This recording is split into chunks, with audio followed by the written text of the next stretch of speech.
Nanti kalau kalian ke sekolah duitnya bisa dipakai buat jalan-jalan gini.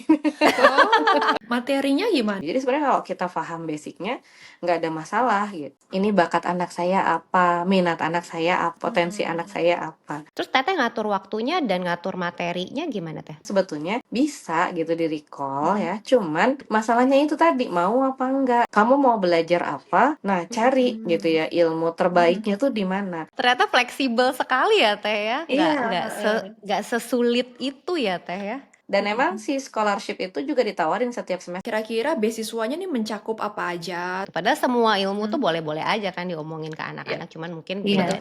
kedalamannya saja gitu. Plan ke depannya nih untuk anak-anak 2 lagi ini seperti apa? Ayolah kita kerjain gimana supaya kita bisa sukses bareng-bareng kan. Jalanin Ya. stimulasi dan cari peluangnya seperti apa.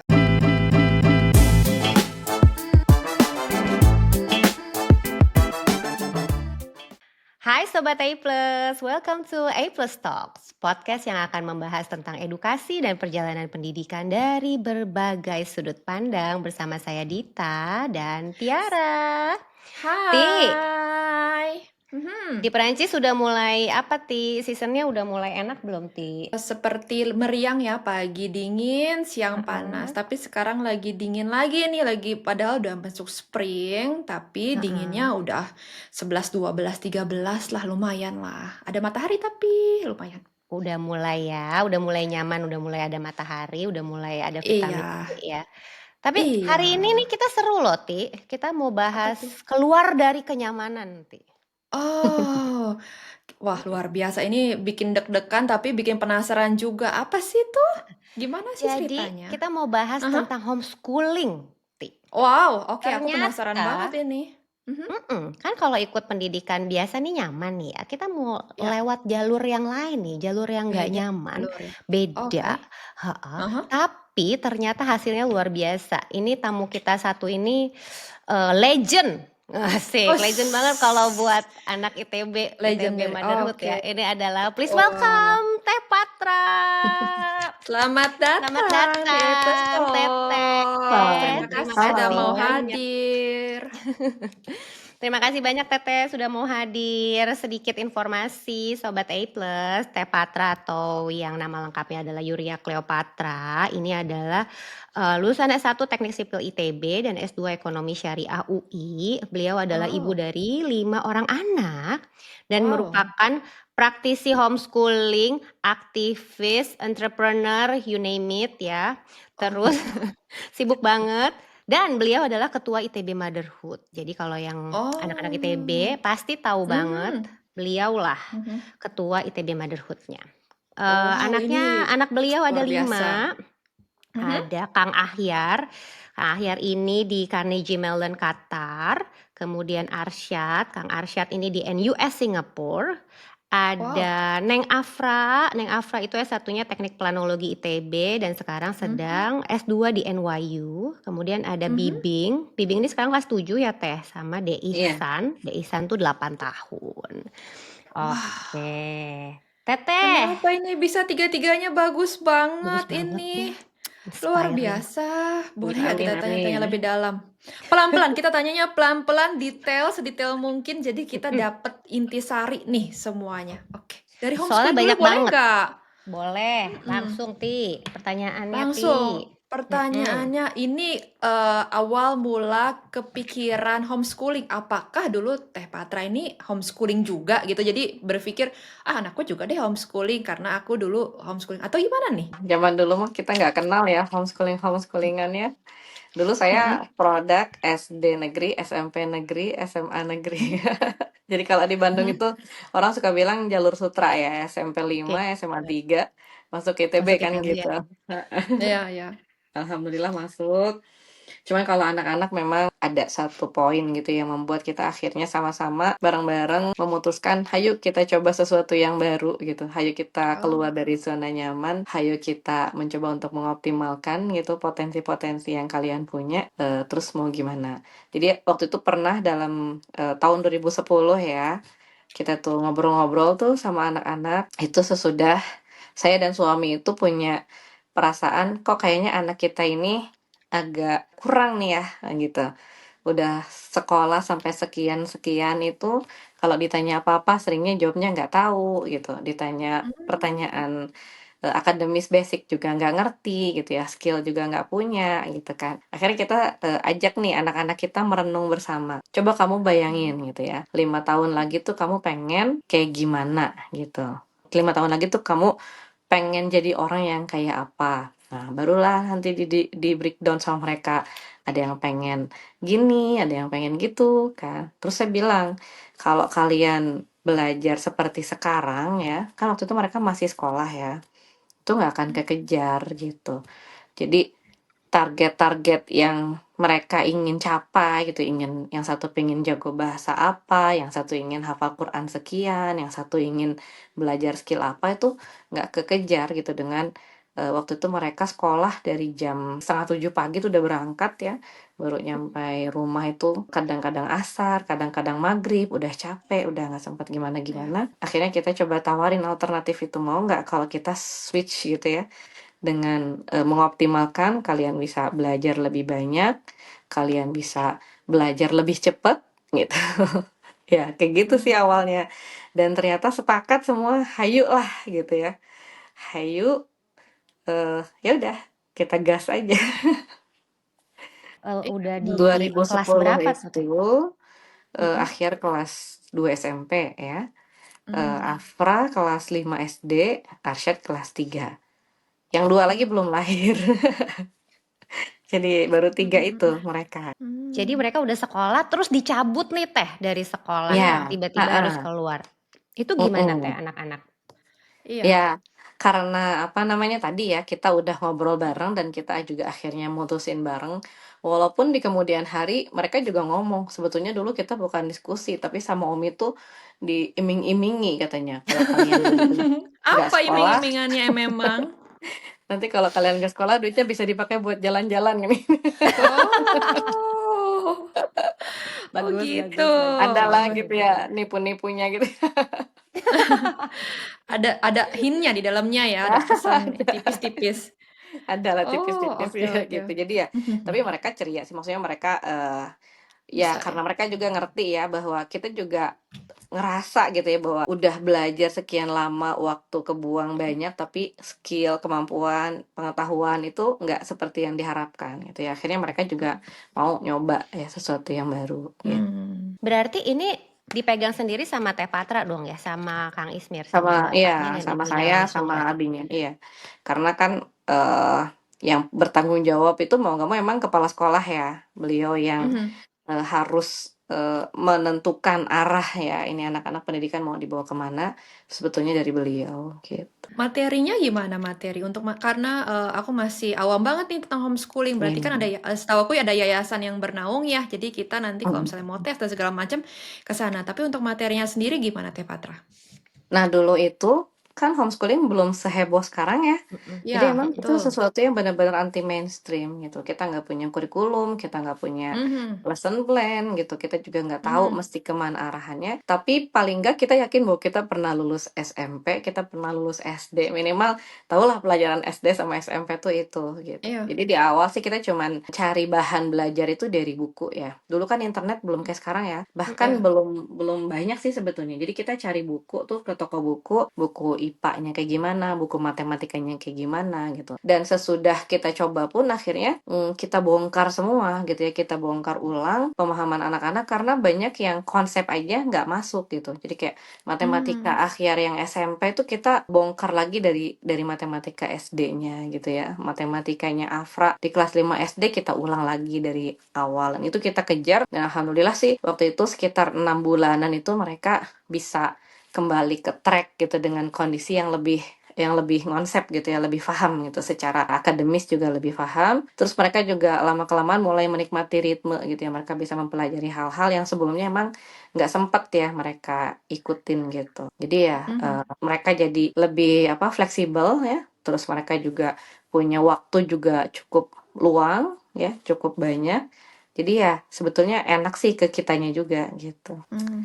kayak gitu. Sebenarnya kalau diimbangi dengan sekolah, misalnya metode tadi apa namanya Teh Patra ke Mm-mm. toko buku, cari materi dan segala macam, tapi diimbangi dengan sekolah nih, sekolah tetap jalan, Teh Patra Mm-mm. tetap masuk sebagai orang tua, tetap in charge dengan mengejar Mm-mm. ketertinggalannya. Apakah hambatannya lebih ke oh nggak bisa kalau kayak gitu, misalnya anakku kan udah pulangnya sore, aku mau masuk kapan lagi nih? Atau Mm-mm. ada pertimbangan-pertimbangan lain nih kira-kira? Ya, itu juga yang sering ditanyain ya sama orang tua gitu ya. Misalnya mereka ada yang bilang, saya ingin homeschooling teh, tapi saya juga nggak bisa ngajar dan saya juga nggak berani ngambil resiko bla bla bla gitu kan. Bisa nggak ditandem aja gitu. Sebetulnya sesudah kita jalanin, kita juga ngelihat bisa banget ya ditandem Hmm. dengan sekolah itu. Artinya kita cari sekolah itu yang seoptimal mungkin ya buat kita dari sisi biaya, dari sisi waktu gitu ya, dari sisi jarak. Nanti kekurangan-kekurangannya itu ditambal oleh orang tua gitu ya.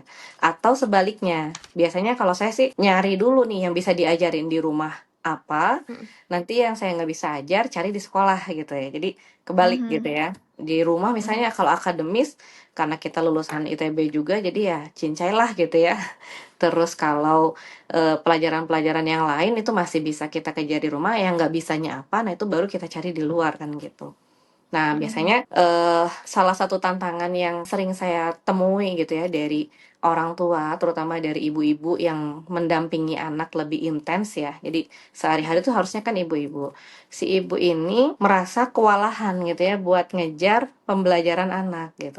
Jadi Ya, sebetulnya betul. bukan nggak bisa gitu, bukan nggak bisa ngejar kayak apa sih ibu-ibu belajar lagi pelajaran SD masa sih nggak bisa gitu. Tapi ternyata emang pas dijalanin Ya. nggak tahu sesusah itu, nggak tahu semalas itu, nggak tahu nggak kebayang itu gitu ya. Pokoknya jadinya nggak jalan aja gitu. Mhm. Apalagi yang SMP, belum apa-apa tuh mereka tuh kayak udah, ah saya pusing Mm-mm. teh sama kurikulumnya yang ganti-ganti terus gitu. Padahal mah Mhm. kurikulum mau ganti-ganti segimanapun juga pelajaran mah ada itu-itu aja gitu. Mau Mhm. ganti kurikulum apapun namanya itu ya matematika gitu-gitu aja. Sains gitu-gitu Mm-mm. aja sebetulnya kan. Yang namanya pelajaran sosial gitu-gitu aja. Jadi sebenarnya kalau kita paham basicnya nggak ada masalah gitu. Nah, bahkan yang lebih sederhana lagi gitu ya, yang juga sering saya sampaikan kepada ibu-ibu, oke lah gitu ya, kalian tuh nggak bisa nih ngajar anak atau nggak sempet nih ngajar anak atau nggak mau bahkan ya ngajar anak gitu ya. Minimal kalian tahu progres anak itu kayak gimana gitu. Ya, Jadi anak betul. kelas 2 SD misalnya, minimal Mhm. tahu lah secara akademis dia harusnya gimana, secara motorik harusnya dia gimana, secara sosial, emosi harusnya dia kayak gimana. Itu kan sebetulnya ada tuh ya, milestone-nya ada gitu ya, benchmark-nya ada juga gitu. Sesimpel itu pun ternyata banyak yang nggak sanggup gitu. Jadi ya udah mereka pasrah aja ngasih anaknya ke sekolah, terserah sekolah aja mau diapain anaknya. Bahkan Mm-mm. yang sering dikeluhkan oleh para guru itu eh, orang tua itu suka nanya sama guru gitu ya. Ini bakat anak saya apa, minat anak saya apa gitu ya, potensi anak Mhm. saya apa. Ya padahal yang sehari-hari harusnya tahu ya, anak-anak itu lebih kenal sama anak-anak itu ya harusnya orang tuanya gitu. Mhm. Nggak Betul. nyambung ya, Oke. kepanjangan ya. Enggak, Oke, bagus luar banget. biasa Semua banget. Mhm. semua ditangkep nih, sampai Semua, dicatat iya semua. iya, betul betul betul betul. Jadi intinya apapun sebenarnya mau sekolah, mau homeschooling, tapi yang harus dilakukan adalah bertanggung jawab ya. Maksudnya kita Betul. sebagai orang tua jangan benar-benar membiarkan anak titipin ke sekolah misalnya, tapi ya Hmm, bertanggung jawab sama itu. Apalagi kalau mau homeschooling gitu, benar-benar harus in betul. charge gitu ya. Dan lagi gini ya, yang mau panen anak itu kan sebetulnya orang tuanya ya. Jadi Mm-mm. Mm-mm. istilahnya kalau sekolah itu ya bisa dibilang nggak ada urusan lah anak bisa apa enggak gitu kan. Yang penting apa bahan ajar terpenuhi gitu kan, tercapai, kemudian sesuai waktunya. Masalah ada yang bisa alhamdulillah, yang nggak bisa udah paksa aja gitu. Nah ini akhirnya bikin anak tuh banyak yang keseret-seret karena kan pemahaman dan gaya belajar setiap anak juga kan beda-beda. Nah itu kan Ya. nggak di apa namanya nggak jadi concern sekolah dan guru sebetulnya ya, karena buat mereka ya individu anak itu nggak jadi apa ya, iya sih mereka bertanggung jawab tapi nggak membuat mereka tuh ngerasa, "Aduh ini gimana ya anak yang satu ini belum bisa ini, Betul. harus saya kejar dengan cara itu," kan nggak ada tuh kayak gitu. Hmm. Paling tinggal kasih nilai jelek aja di rapot udah habis perkara, tawarin mau ikut les di mana udah gitu aja kan. Karena terlalu banyak juga ya Teh kayaknya beban sekolah itu ya sekarang ini. Iya, mata Terutama pelajaran sekolah. juga banyak. Terus belum lagi pekerjaan administratif dari para guru sendiri gitu. Jadi memang tanggung jawabnya Iya. luar biasa besar. Tapi Teteh kan anaknya nih beda-beda nih ya Teh ya. Ada yang pada saat itu SMP, ada yang SD besar, ada yang SD kecil. Terus Teteh ngatur waktunya dan ngatur materinya gimana Teh? Belum lagi seperti yang Teteh bilang nih, anaknya beda-beda nih. Jadwal belajarnya, cara belajarnya, strateginya gimana nih Teh? Anak-anak ini kita assess lagi gitu ya, kita lihat lagi sebetulnya kemampuan kalian tuh segimana sih. Ya akhirnya kita juga berkesimpulan nggak jauh beda juga gitu ya antara anak kelas 2 SMP dengan kelas 3 SD itu ya kurang lebih segitulah gitu ya. Ya kayak sekarang lah, kan viral tuh anak-anak SMP nggak bisa baca gitu ya, anak-anak Aduh, SMA nggak bisa sedih. kali-kalian, nggak jauh beda gitu kondisinya tuh. Ya sebenarnya nggak separah itu, tapi Oh. akhirnya kita bisa apa namanya, kita bisa kumpulin si anak-anak dalam pelajaran-pelajaran yang general itu gitu ya. Mungkin nanti ada perbedaan sedikit di hal-hal yang sifatnya lebih spesifik, tapi secara umum kita jelasin konsepnya bareng-bareng. Jadi misalnya saya cerita nih soal kerajaan-kerajaan di tanah air gitu kan. Awalnya gimana gitu, dari mulai kerajaan-kerajaan beragama Hindu, beragama Buddha gitu, terus masuk kerajaan Islam kayak gimana. Itu kan sama tuh, 3 anak itu sama aja gitu ya. Baru nanti yang lebih sophisticatednya yang SMP saya cerita tentang negara, tentang tata negara gitu ya, kebijakan-kebijakan, hukum-hukum segala macam. Yang SD ya cukuplah sampai butir-butir Pancasilan gitu. Jadi sebetulnya ada bagian yang umumnya gitu ya, ada yang nanti spesifik. Dan biasanya kita itu punya jam belajar bareng. Jadi kalau dulu itu saya punya meja yang lumayan gede, anak-anak tuh di situ gitu ya. 3 anak itu di situ. Terus saya juga sambil ngasuh Bibing, waktu itu Bibing baru lahir lah ya, umurnya yang masih bayi Masya gitu. Allah, Jadi sambil ya ngasuh bayi udah, Ti. Aduh. ya berempat Aku di udah situ kebayang. gitu ya. Wah, luar biasa. Nah, In terus charge-nya awalnya saya luar kan biasa. cerita dulu nih, misalnya mata pelajarannya apa dulu. Terus yang satu saya kasih soal, yang satu saya suruh baca, saya konsen ke yang satu. Gitu aja gantian 10 menit ganti, 10 menit ganti, 10 Wow. menit ganti gitu. Jadi Wow. ya gitu aja sih gitu di awal-awal. Nah, baru nanti kemudian ada pembelajaran-pembelajaran yang sifatnya mereka pilih gitu ya, pengennya apa gitu. Misalnya ada yang pengen belajar piano, ada yang pengen ikut klub bulu tangkis, nah baru dicariin jadwal gitu. Jadi perbanyak life skill juga ya sebenarnya ya. Iya, betul. Jadi justru dananya pun sebenarnya nggak tergolong murah ya kalau mau homeschooling juga, karena dari ibunya sendiri juga mau memperlengkapi nih senjata-senjata anaknya dengan life skill lain gitu kan. Jadi waktunya juga terisi dengan sesuatu yang memang cocok dan bermanfaat untuk anak itu gitu ya. Iya, betul. Tapi sebetulnya yang paling mahal dari pendidikan anak itu kan memang biaya sekolah ya. Jadi ya patut diakui ya, bahkan di Indonesia sendiri inflasi itu disokong oleh pendidikan kan ya, yang paling gede itu gitu. Betul. Ya makanya sekarang orang-orang pada teriak-teriak kan biaya pendidikan sekian puluh juta. Jadi kalau dibandingin sama homeschooling yang kita ajar sendiri sih, anak-anak jatuhnya emang murah banget gitu. Dan kalaupun misalnya mereka ikut ekskul, di sekolah juga mereka ikut ekskul, sama sih. Tapi kan itu tetehnya pinter, Teh Pat. Kalau Bisa, yang bisa. ibu-ibunya merasa kurang pinter gitu, Teh, gimana Teh? Nah, itu juga Menurut yang Teteh? sering ditanyain kan ya. Iya kan Teteh lulusan ITB, suami juga lulusan Betul. ITB. Sebenarnya tadi saya bilang ya bahwa yang jadi inti pembelajaran itu adalah di pembelajaran basic ya, SD sama menengah pertama kan, SMP gitu. Seenggak pinternya ibu-ibu ya pelajaran SD, SMP mah sebetulnya bisa gitu di recall ya. Cuman masalahnya itu tadi mau apa enggak gitu. Kalau belum apa-apa udah takut lihat angka gitu ya, udah takut lihat buku, nyakumaha gitu. Tapi sebetulnya kalau mau di pembelajaran diulang gitu ya, ya cuman review dikit lah gitu ya, baca dulu bahan sebelum ngajar anak itu tuh bisa banget. Gak perlu Iya, semua di outsource ya Teh ya, ternyata ya Teh. Untuk yang Apalagi basic-basic sekarang masih itu bisa ya.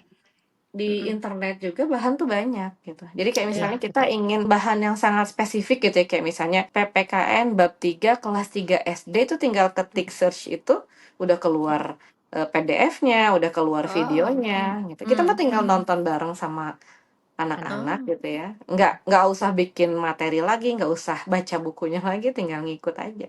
Itu udah lengkap Mhm. banget loh. Banyak banget orang-orang yang bikin konten pembelajaran Iya, anak-anak Mm-mm. itu. Jadi Betul, sebetulnya ya betul, sesimpel betul. itu. dan malah jadi bonding juga ya Teh ya sama anak-anak ya Teh ya Iya, pada Mm-mm. saat itu. Iya, jadi bisa. Atau malah jadi clash Teh. Kan biasanya kalau di sekolah nih gurunya heeh, ada yang killer gitu kan Teh. Kalau ini ibunya yang tiba-tiba jadi killer malah jadi iya, ini nggak Teh? mhm Jadi mhm. clash nggak sama anaknya Teh? Itu sih sebetulnya lebih ke faktor komunikasi aja ya, gitu. Jadi emang Diatur-atur ya. gimana si ibu ini bisa dipercaya nggak sih sebetulnya sama si anak, kan PR-nya di situ ya. Kadang-kadang si anak mah emang nggak mau, karena dari awal mereka udah ilfeel gitu. Jadi banyak banget Mhm, anak-anak itu yang belum apa-apa udah ilfeel sama orang tuanya karena emang seminim itu komunikasi antara anak dengan iya, orang tua. Banyak anak yang terputus lah istilahnya komunikasinya dengan orang tua itu sejak mereka masuk sekolah gitu ya.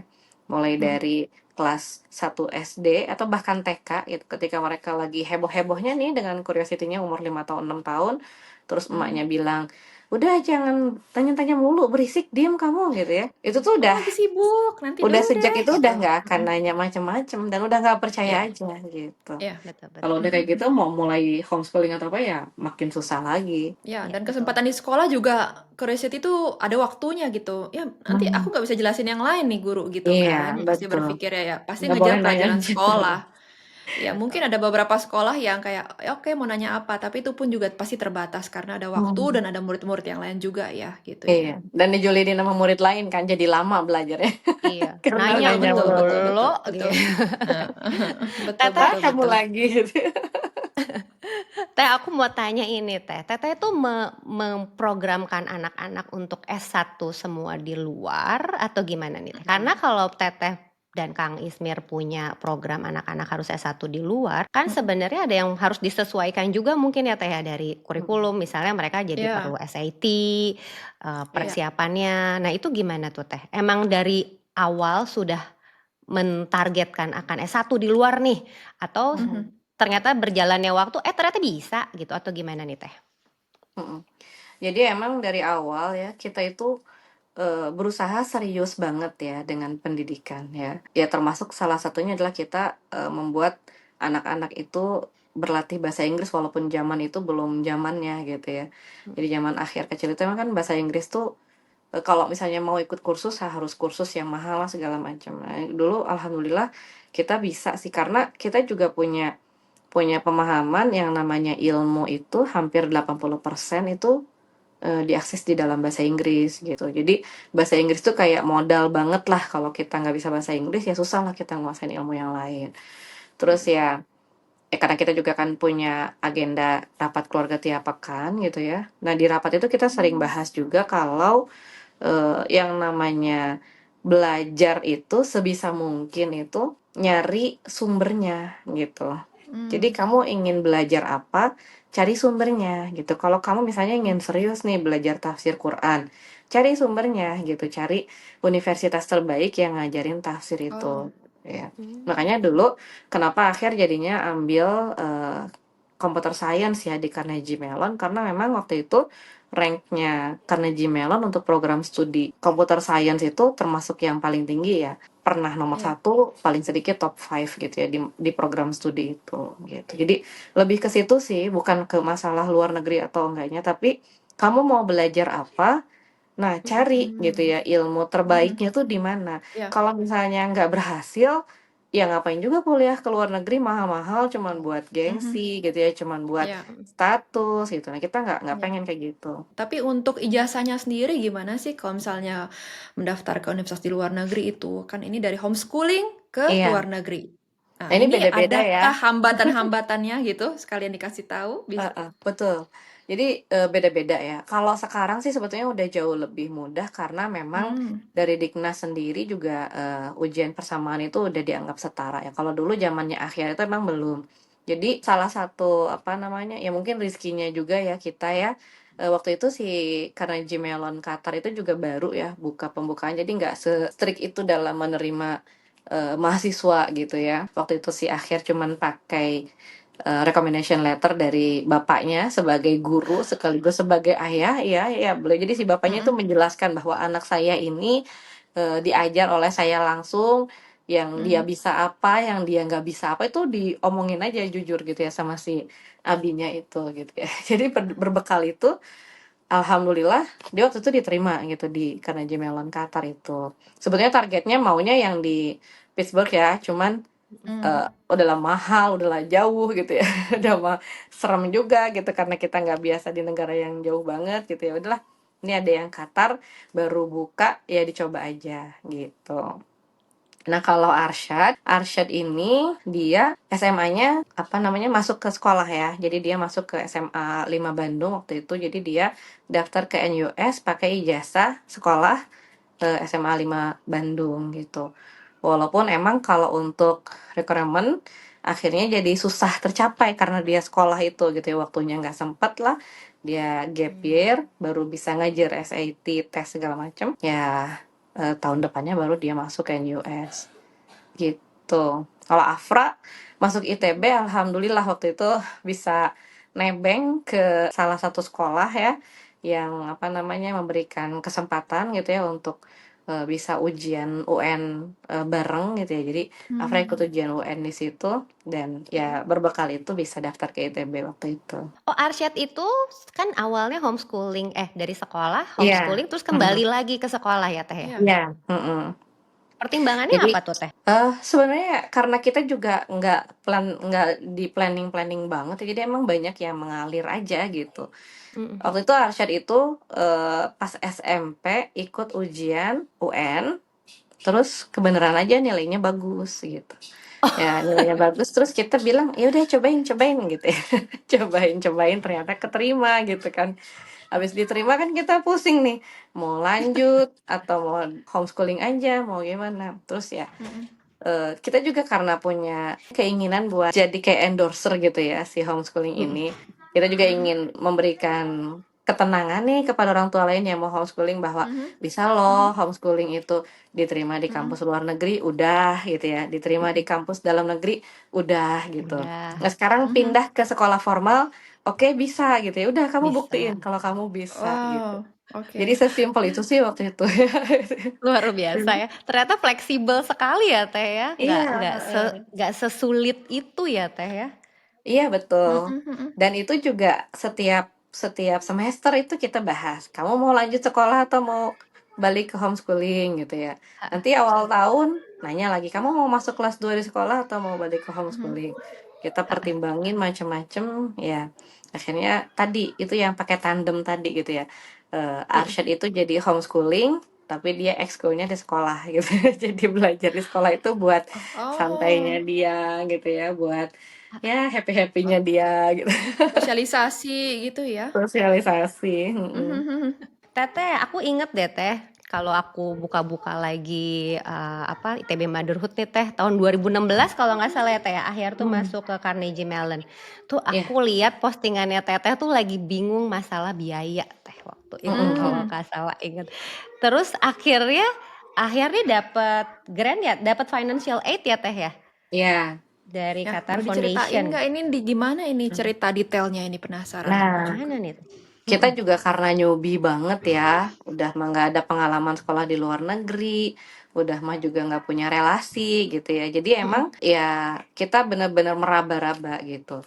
Waktu itu prinsipnya kita SAT dulu gitu ya. Ya udah pokoknya udah punya skor SAT, terus apply ya. Dan ketika udah diterima, pokoknya bener-bener ngerjain ini terus mikir, ngerjain ini terus mikir gitu ya. What next gitu. Termasuk ketika sudah diterima itu juga ada apa namanya ada syarat kan dari kampus itu kalau kamu mau masuk atau nggak masuk bayar jaminan kan waktu itu $1.000 ya lumayan lah buat kita $1.000 itu kalau misalnya nggak jadi masuk $1.000-nya hangus kan kalau misalnya jadi masuk $1.000-nya tuh jadi pengurang tuition fee kan jadi dalam kondisi yang masih meraba-raba gitu akhirnya kita bismillah lah udahlah karena kita udah berazam terus ini juga kampus bagus kan sayang banget gitu ya kalau nggak diambil oke lah kita bayar dulu lah 1.000 sambil mikir lagi entar cari duitnya gimana ya alhamdulillah ketika udah bayar ternyata dari kampus juga ada tawaran gitu ya ditanya kan kamu mau bayar sendiri atau kamu mau ambil financial aid yang waktu itu ditawarin sama Qatar Foundation nggak ada scholarship waktu itu karena zamannya akhir itu kayaknya scholarship dari pemerintah Indonesia itu baru di S2 ke atas ya. S1 tuh masih belum ada ya. BIM gitu tuh belum ada. Sampai Arsya tuh belum ada ya BIM itu. Nah, ditawarin financial aid, ya karena kita juga nggak punya banyak pilihan ya, ya ambil weh gitu. Tapi syaratnya emang harus kerja dulu ya di Qatar sesudah lulus gitu. Jadi Oke. Oh, ada perjanjian kerja ada ya, perjanjian kontrak kerja, kerja. ya. Jadi dia 4 tahun kuliah, kerjanya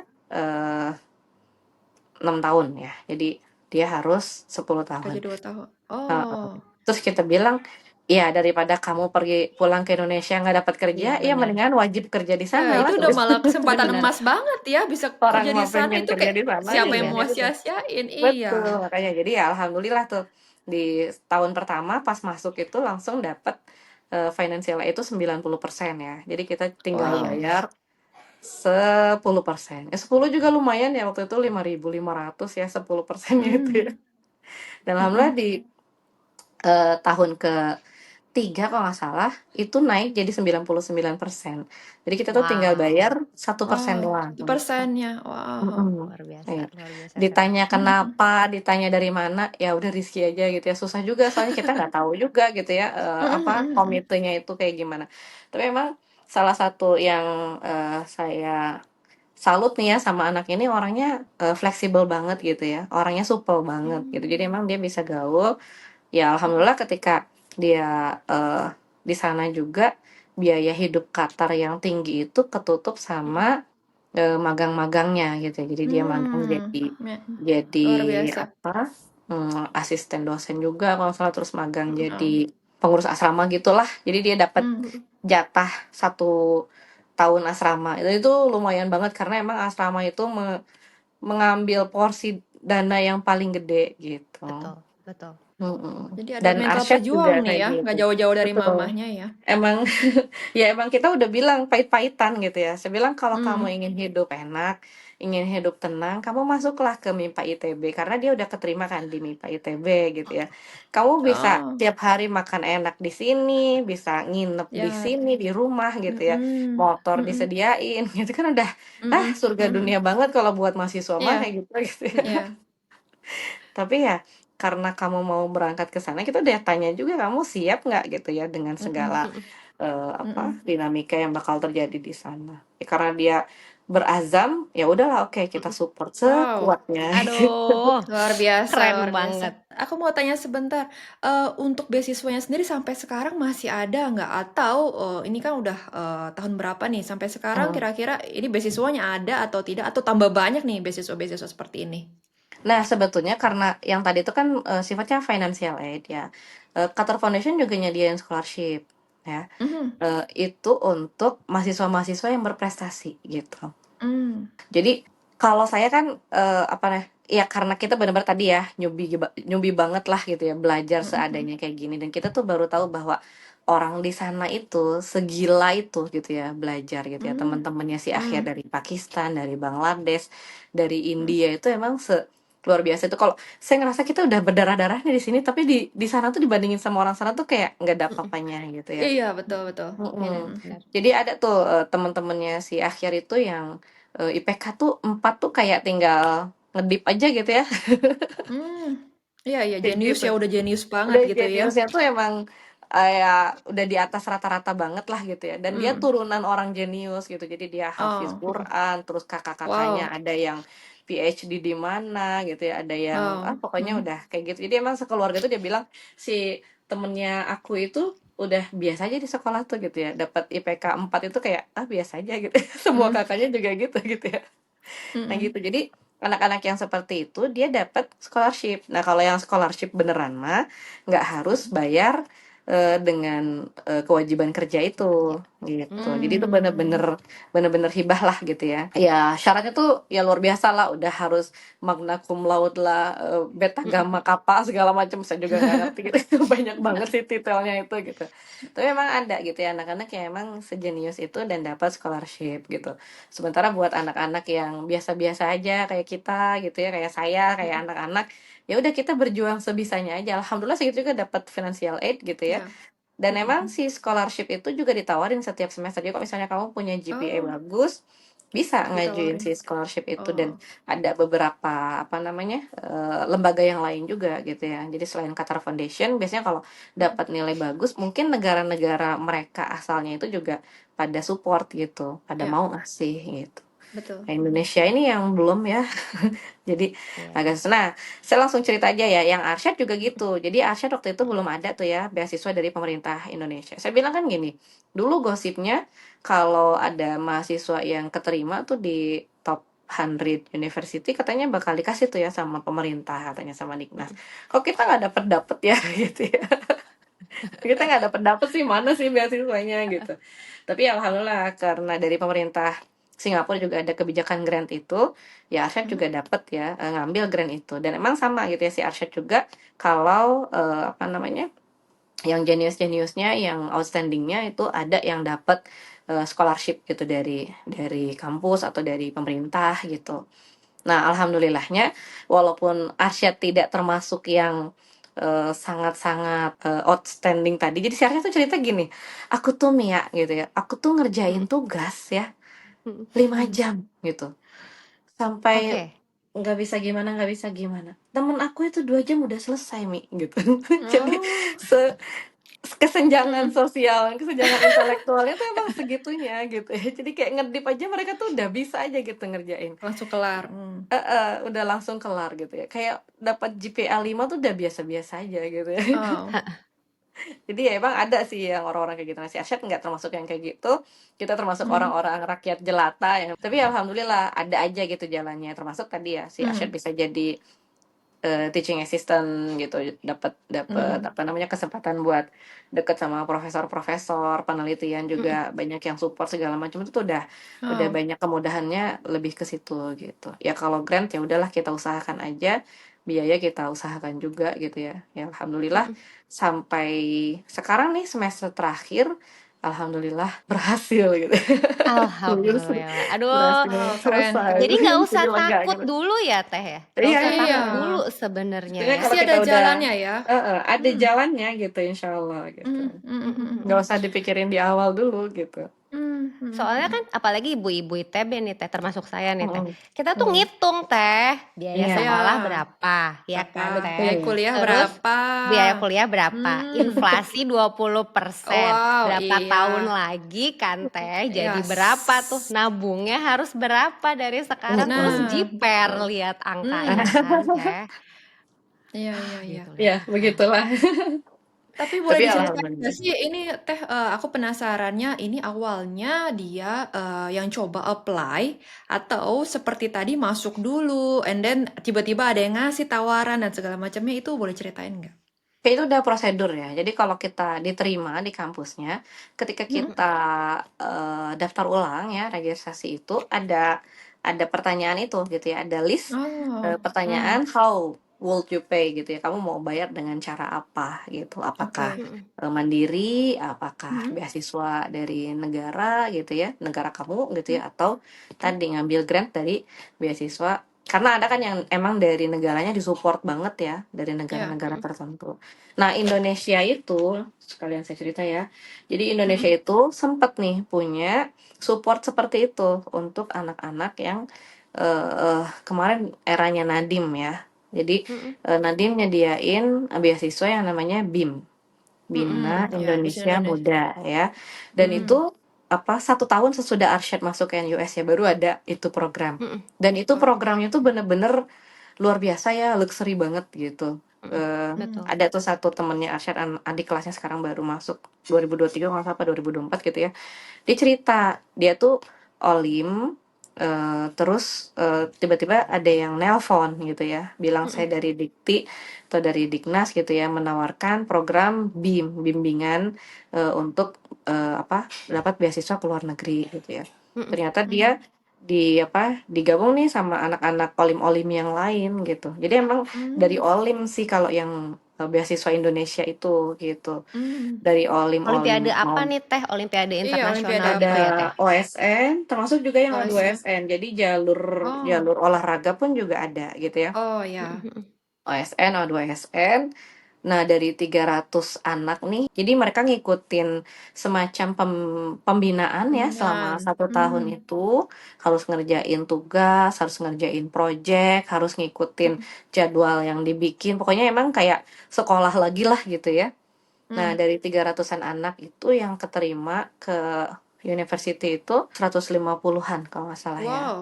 Banyak Jadi ya. lumayan lah, lumayan banyak dan ya di bimbingan itu bahkan diajarin kursus SAT-nya gitu sampai dibayarin ujian SAT-nya Oh, gitu. Jadi wow. se-luxury itu gitu memang.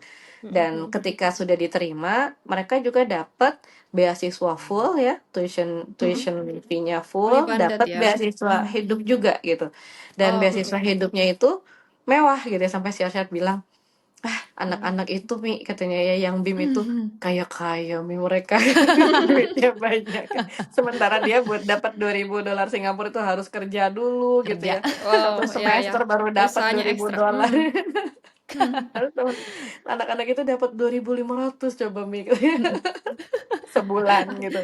Wow gitu ya. Bisa foya-foya Mi mereka gitu ya. Wah, Jadi tapi aku penasaran abis itu abis itu ibunya bilang apa nih ke anaknya kalau anaknya lagi ngomong begitu? ya Apa sih alhamdulillah yang segitu diceritain? juga kamu lulus ya. Ya, tetap harus bersyukur intinya ya. Iya betul, Oh segitu juga ya. alhamdulillah dapat gitu ya. Jadi, sayangnya sih si program BIM ini kemarin kena efisiensi ya. Betul, Ya, ya sekali ganti betul, Jadi sekarang betul. ya Teh ya. Ganti ya. katanya sih BIM-nya masih akan ada, cuman yang Ya. bimbingannya tuh nggak ada Nggak gitu. ada. Oh. Jadi Oh. kalau misalnya nanti si anak masing-masing secara mandiri apply kemanapun dan diterima, baru mereka bisa ngajuin BIM-nya gitu. Nggak ada bimbingan kayak sebelumnya, nggak ada ujian SAT kayak sebelumnya yang dibayarin gitu. Jadi benar-benar harus apply sendiri ke university, terus Baru lulus, ajuin. keterima, baru nanti ngajuin scholarship ke BIM. Syaratnya BIM. sama ya dengan pemerintah lain juga harus balik kerja dulu di Betul. Indonesia. Nah, itu sebetulnya Negara asal. berat itu sih karena Iya, kerja di iya, iya, Indonesia iya. ya begitulah gitu ya. Tapi Tapi ya kalau begitu deh. dari Grand sendiri nih Teh, kira-kira beasiswanya nih mencakup apa aja? Terus boleh ceritain nggak misalnya seberapa besar sih beasiswanya? Sama yang diterima untuk Grand itu apakah ada kualifikasi misalnya nilai rapot harus sekian gitu? Makanya Teteh bisa nyangka, oh anak gue pasti keterima nih gitu. Enggak sih. Enggak. Jadi kalau grant itu kayaknya rata semua dan hampir di semua kampus juga sama ya. Saya tanya sama anak temen yang di NTU gitu ya, di Singapura itu sama juga. Jadi sekitar hampir 50% lah. Dari 35.000 tuition fee itu dia bayar cuma jadi 17.000 gitu. Ah, lumayan tujuh banget. belas ribu dolar Singapura. Ha. Jadi emang kayaknya program dari pemerintahnya gitu. Siapapun yang mau mereka tawarin itu mereka kasih gitu ya. Ya curiganya emang sebenarnya biaya pendidikannya segitu sih. Gitu. Segitu ya Teh. Tapi Gitu ya. masuknya itu yang susah, Nah iya, cuman masukin Nah, PR-nya itu di BIM-nya. masuknya. betul. Jadi yang sayang itu sekarang si bimbingan yang nggak ada itu orang jadi mikir kan masuknya gimana caranya gitu ya. Bimbelnya Betul, nggak betul. ada gitu. Mm-mm. Kayak gitu. Ya mungkin nanti kalau misalnya udah lulus nih si Arsyad bisa nih ditawarin, ayolah kita bikin bimbel buat adik-adik yang mau Iya, benar Teh. Jadi berkontribusi jadi ya. berkontribusi Banget Teh. gitu. Kita bimbing Betul, aja betul lah harus. anak-anak Indonesia itu biar kebayang Wow. juga gitu. Iya Teh, Insight-nya biar bagus banget. semakin banyak Ya, arsyad-arsyad, akhyar-akhyar di yes, luar sana. betul, Kan begitulah betul. tugas alumni ya, membimbing Ya, adik-adik dan ya. calon adik-adik ya. Aku mau tanya Teteh, ini sebenarnya aku tuh sangat terinspirasi sama meeting keluarganya Teh Patra, Ti.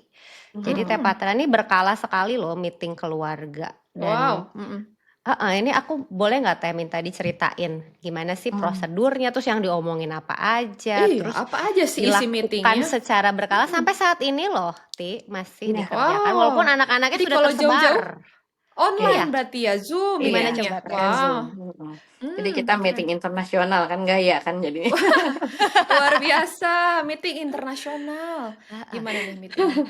Iya, jadi sebetulnya awalnya karena kita apa namanya ngerasa perlu gitu ya untuk Ya. mendampingi anak-anak, ya bisa dibilang dalam semua aktivitasnya gitu. Dan kita juga kesempatan buat ngobrol tiap hari juga mungkin nggak segitunya gitu ya. Akhirnya disepakatilah gitu ya setiap pekan itu kita punya deep talk gitu. Dulu waktu anak-anak masih kecil sih kita nggak bilang itu rapat keluarga ya.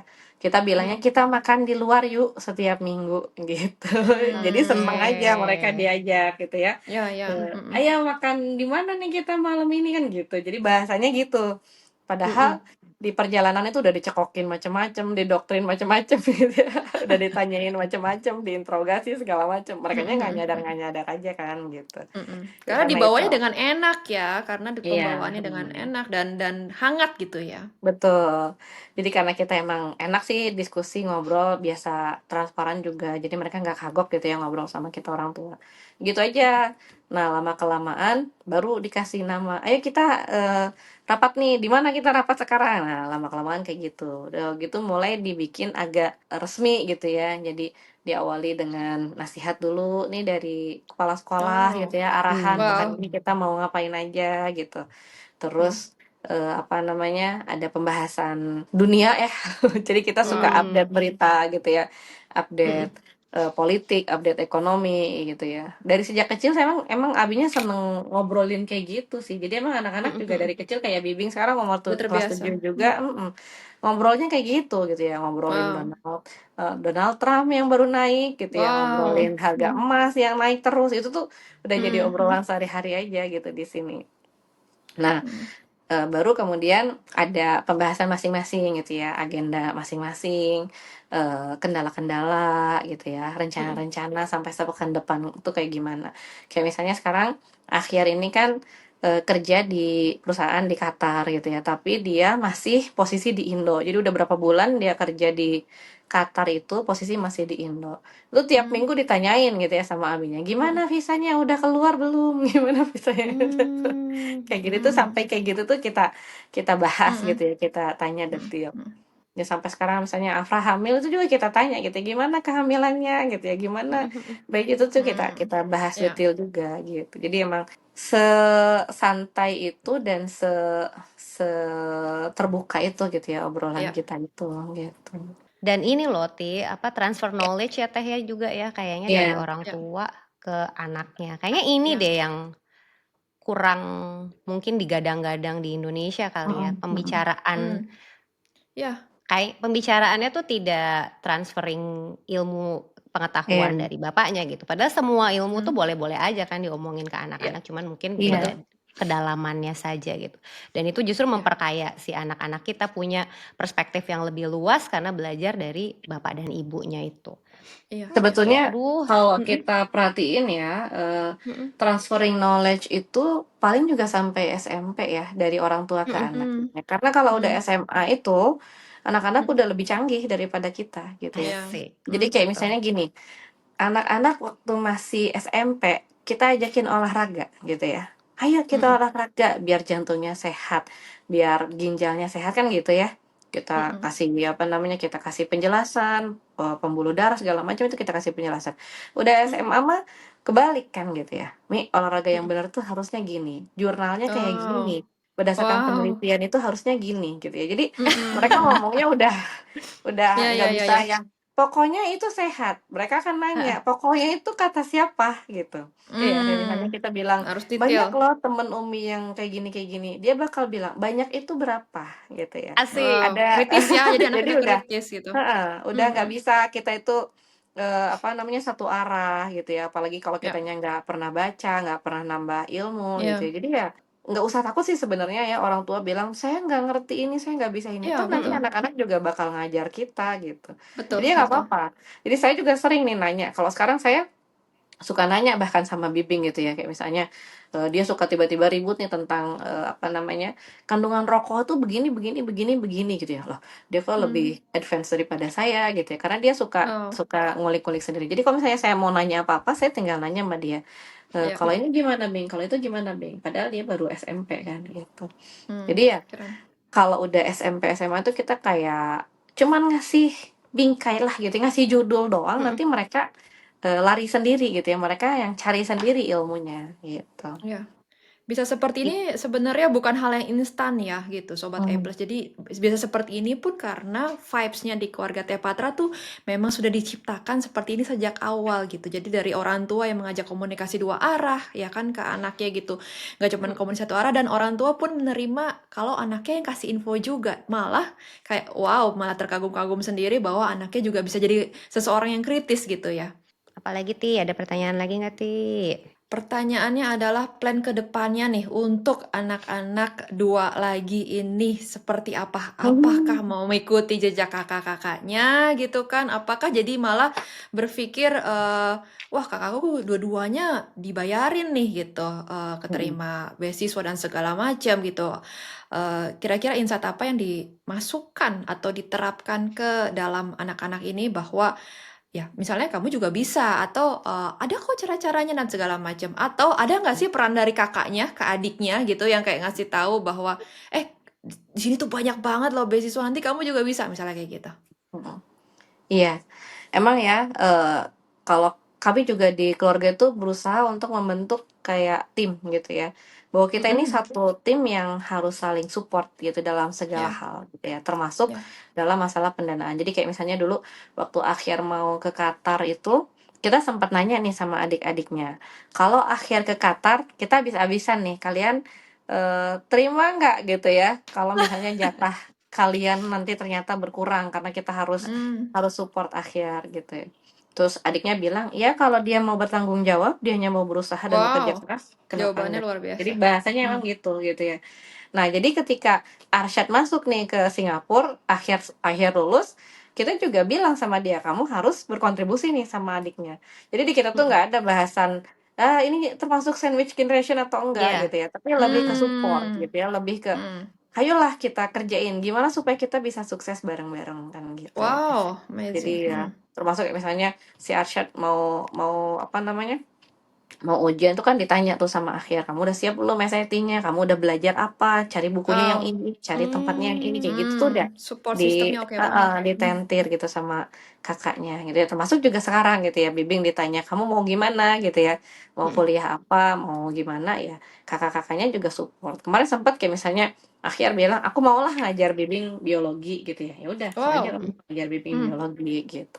Jadi kayak gitu, kita saling support dan kita juga udah bilang gitu, oh saya udah bilang sama Bing, "Bing nanti kalau kamu udah lulus kamu yang kuliahin Dede," dia ketawa aja gitu ya. Tapi karena emang udah biasa kayak gitu jadi kita ya enjoy aja gitu ya. Ya. Kita juga nggak ngerasa gimana gimana gitu ya. Ya gitulah. Karena biasa dilibatkan juga ya Teh ya, Ya semua biasa anak-anak dilibatkan. itu Mm-mm. terlibat gitu ya. Bukan Betul. dibandingkan, Dan bukan emang Ya, dibikin betul. dari sendiri-sendiri, kecil tapi juga kita dilibatkan. biasain itu ya, mereka itu saling support kebutuhan. Jadi biasanya Mm. saya itu dapat info anak yang satu butuh apa tuh dari anak yang lain gitu. Kayak Oh. misalnya Hmm. nanti ada yang bilang, "Mi lihat si itu gitu ya, barang ininya rusak gitu ya, beliin atuh Mi," gitu ya. Kalau misalnya saya mau beliin sesuatu buat si A, misalnya saya nanya sama kakak-kakaknya, "Kira-kira si A butuh nggak ya dibeliin ini? Mendingan kayak gimana ya?" Jadi mereka nanti yang nyariin gitu ya. Jadi nggak ada yang satu dikasih ini, yang lain iri tuh nggak ada. Justru sebaliknya, yang satu dikasih ini, yang lain support kan gitu. Karena emang Hmm. budayanya tuh begitu gitu. Mm. Emang kayak gitu ya. Alhamdulillahnya jadi makin apa kompak aja gitu ya. Jadi kita ngerti aja. Ya, sampai kita juga bilang sama si Akhir, ya kalau kamu insya Allah support adik-adik kamu juga nggak usah khawatir. Nanti anak-anak kamu juga bisa disupport sama sama tante-tantenya, sama om-omnya kan gitu. Jadi ya kita mah Bismillah aja lah gitu ya. Pokoknya jalan Luar gitu. biasa. Ini Ya, benar-benar wow. tim yang solid sekali ya. Jadi Iya, iya. keluarga tuh bisa jadi tim yang solid banget dan kontribusinya luar biasa. Semuanya jadi berkontribusi. Teh Ya. Patranya berkontribusi, Kang Ismir Iya. udah jelas dan semua anak-anaknya juga ya. Ya. Aduh Teteh, Wow. kamu keren Keren sekali sekali. Teteh. Luar biasa. Kayaknya banyak banget loh aku tuh yang mau ditanyain sama Teh Patra. Ini Teh, Cus aku lah. mau nanya Teh. Teteh kalau misalnya kan Teteh lihat nih anak-anak punya potensinya apa nih? Misalnya anaknya kayaknya lebih jago ke public speaking misalnya. Menurut Teteh nih anaknya jago lah atau apalah ya. Tapi dia tuh interestnya nggak ke situ. Mungkin karena lihat kakaknya atau mungkin lihat Ya. yang lagi tren apa. Itu Teteh gimana? Akan meneruskan interestnya anak atau Teteh mengarahkan ke potensinya dia atau gimana tuh Teh? Sebenarnya kalau di zaman sekarang mah ya kita lihat nggak ada ya interest yang spesifik itu gitu. Jadi ya hanya orang sosial mau masuk computer science juga ya nggak masalah gitu. Ini yang lucu itu computer science atau teknik informatikanya ala akhir ini beda banget sama bapaknya gitu ya. Walaupun sama-sama informatika gitu. Jadi si abinya tuh dari dulu selalu bilang, kalau kamu mau belajar program itu kamu harus ngerti algoritma gitu kan. Selalu bilang gitu karena di Betul. ITB dulu belajarnya gitu. Betul. Sementara kalau akhir itu dia modelnya lebih ke brute force gitu ya. Jadi acak gitu ya. Pokoknya deduktif gitu ya. Nanti mengerucut dapat gitu ya. Terus dia dapat gitu ya. Terus abinya bilang, kok bisa ya? Jadi emang Jadi emang gimana ya? oke beda ya, Di beda akhir banget ini berarti orangnya ya. kan sosial banget ya, gitu. Iya, Orangnya sosial banget sampai abinya bilang, orang sosial kayak kamu tuh nggak akan bisa program. Cocok gitu. Bukannya bukan nggak bisa programnya, tapi kamu tuh nggak akan bisa tahan lama duduk Iya. di depan komputer oh itu kan iya, gitu abinya mikirnya gitu. hmm. Ya toh sekarang juga Ternyata. terbukti bahwa yang namanya kerjaan computer science itu nggak semuanya melulu program kayak abinya gitu. Yang harus Iya. apa I namanya see. yang harus membuat arsitektur pemrogramannya, menggabungkan antara talent yang satu dengan yang lain itu juga kan itu bagian dari sistem informasi kan gitu. Bagian dari computer science juga yang nggak bisa dikerjain sama orang manajemen biasa gitu. Kebayang ya? Yes, Jadi Ya, yes. ya, ya, ya, ya. ya kayak gitulah gitu. Jadi kalau kalau saya sih ngelihat zaman sekarang mah yang namanya potensi kembangin aja gitu ya. Yang Ya, namanya Kembangin minat, aja. yang namanya keinginan jalanin aja. Toh nanti juga ya, bakal ketemu gitu ya. ya, Orang itu bakal sedemikian luasnya gitu ya fleksibilitinya Betul. itu sekarang gitu. betul, betul. Afra Kenapa itu Teh? di apa namanya? Di sosial kan ya. Maksudnya kalau di ITB dia termasuk paling sosial kan ya, PWK itu kan. Ya. Tapi sekarang dia kuliah S2-nya di sistem informasi gitu ya. Pokoknya informatikanya PWK lah gitu ya. Ya akhirnya emang ke situ-situ lagi gitu. Maksudnya kita tuh menggabungkan antara ilmu sosial dengan ilmu sains gitu ya, dengan matematika dan teknologi itu bukan sesuatu yang aneh gitu. Kita jualan aja sekarang belajar pemasaran kan pakai big data kan gitu. Jadi udahlah gitu ya, nggak usah dikotak-kotakan ini minat Jangan anak saya dikotak-kotakan. begini, nggak usah begini. Udah Betul. jalanin Ya. stimulasi dan cari peluangnya seperti apa gitu. Wow, keren. Makin Justru jadi unik, malah makin anaknya kepake. bantu membuka pikiran ayahnya nih. Oh, Iya, itu nggak cuma itu mah dulu gitu ya. betul. Sekarang Itu tuh mah udah dulu. gini gitu dan Udah saya beda. yakin pasti abinya nih juga pasti menerima bahwa ya wow, anakku udah kritis banget nih sekarang gitu kan, malah memberikan ilmu pengetahuan yang baru nih. Wow, cool, keren. Oke, aduh ini kalau nggak ini akan lama sekali nih Ti kayaknya akan Oh, panjang oke. sekali kalau Iya, sama iya, Teteh iya, iya. Patra ini. Betul. Jadi kita boleh nggak Teteh takut kepanjangan Teh? Mau ini dong Teteh, mau closing dong Teteh dari Teteh. Teteh kalau boleh kasih pesan atau penguatan deh Teh buat para orang tua dalam membimbing dan mendampingi anak dan supaya mencontoh Teh Patra juga nih dan Kang Ismir hadir sepenuhnya dalam pembimbingan anak gitu, dalam edukasi anak. Mau dong Teh dikasih pesan-pesannya Teh, gimana Teh? Ya, insya Allah ya. Jadi sebetulnya awalnya itu adalah dari rasa tanggung jawab ya. Jadi kita sebagai orang tua yang memang punya kewajiban utama ya untuk mendidik dan membesarkan anak-anak kita gitu ya. Walaupun secara teknis bisa kita titipin ke siapa aja, bisa kita minta tolong bantuan ke siapa aja buat ngajarnya, tapi grand design utamanya itu di kita gitu ya sebagai orang tua gitu. Jadi ya mau nggak mau kita emang harus sabar ya, kita harus mau jalanin prosesnya gitu ya. Nggak bisa tinggal lihat hasilnya aja, oh ternyata kalau homeschooling bisa begini begitu ya. Kita harus mau jalanin prosesnya tuh dengan sabar gitu. Dan insya Allah kesabaran itu gitu ya yang akan membuahkan hasil yang bisa dinikmati di waktu yang akan datang gitu. Dan sebetulnya waktu untuk mendidik anak itu juga nggak lama ya gitu. Dan akan jauh lebih mudah kalau kita mendidik anak daripada enggak mendidik anak gitu. Jauh lebih ringan gitu ya beban kita kalau kita mendidik anak. Ya katakanlah kita mendidik anak abis-abisan gitu ya 10 tahun ya. Tapi abis itu kan enggak gitu. Dibandingin kita enggak sempat mendidik anak, ya sampai anak umur 20 tahun nggak bisa mandiri, anak 30 tahun nggak bisa mandiri, sampai punya istri, punya anak juga nggak bisa mandiri, kan akhirnya orang tua yang repot gitu. Jadi insya Allah kita bismillah ya, semua yang diawali dengan yang baik juga akan berakhir dengan baik juga gitu. Nah, keren. Amazing. Wow, luar biasa. Apa Keren dari sekali kamu Cleopatra nih. insight-nya mau ngasih insight Dari nggak sebelum closing? aku Kesimpulan insight yang mungkin aku kesimpulan tapi aku ambil dari Teh Patra aja dari ini. Teh Jadi Patra, kalau tadi betul. aku mengambil dari podcastnya Teh Patra ini, kalau memang bisa sendiri, mengusahakan sendiri dan memiliki segala resource dari dalam sendiri, kalau mau homeschooling ini boleh banget gitu kan. Asal ya harus pelajari seperti apa sih homeschooling gitu. Jadi jangan cuman kayak aku mau ajar anakku aja biar murah, itu nggak boleh banget gitu. Jadi harus benar-benar punya mind full yang bagus banget gitu. Tapi kalau misalnya tahu sadar diri ini terbatas dan mau melepaskan kepada sekolah, tapi tidak boleh lepas tanggung jawab juga gitu kan. Jadi benar-benar harus tadi kata Teh Patra hadir gitu dan ditandem dengan cara-cara Teh Patra tadi apa? Ya cari buku, ke toko buku, bantu anak belajar dan segala macam. Sebenarnya kalau orang tua mau recall itu sebenarnya bisa-bisa aja gitu kan, apalagi pelajaran anak SD misalnya. Tapi kalau memang tidak bisa sama sekali, barulah boleh mencari tempat les atau segala macam. Intinya jangan tinggalin anak dan jangan membiarkan anak ini berjalan sendirian. Itu sih yang aku ambil insight dari Teh Patra, luar biasa. Tanggung jawab dan hadir ya Teh ya. Oke, terima kasih banyak Teh Patra Terima kasih banyak Teh Patra. Sudah berbagi Keren cerita yang banget. inspiratif. Sama-sama. Terima kasih.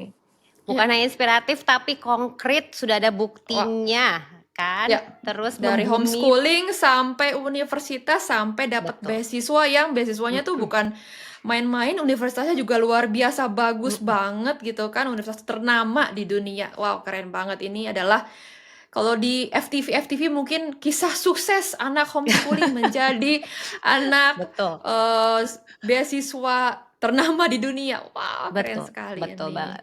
Tapi di dalamnya ada keteguhan prinsip, ada prosesnya. perjuangan, ada kekompakan keluarga dalam sama-sama berjuang mencapai visi pendidikan anak. Terima kasih banyak semua Sobat kasih Teh Patra. Terima kasih Teh Patra. Semoga episode kali ini menguatkan para orang tua bahwa pendidikan terbaik itu dimulai dari rumah dengan arah yang jelas. Wow. Oke, terima kasih. Keren. Bye. Terima kasih.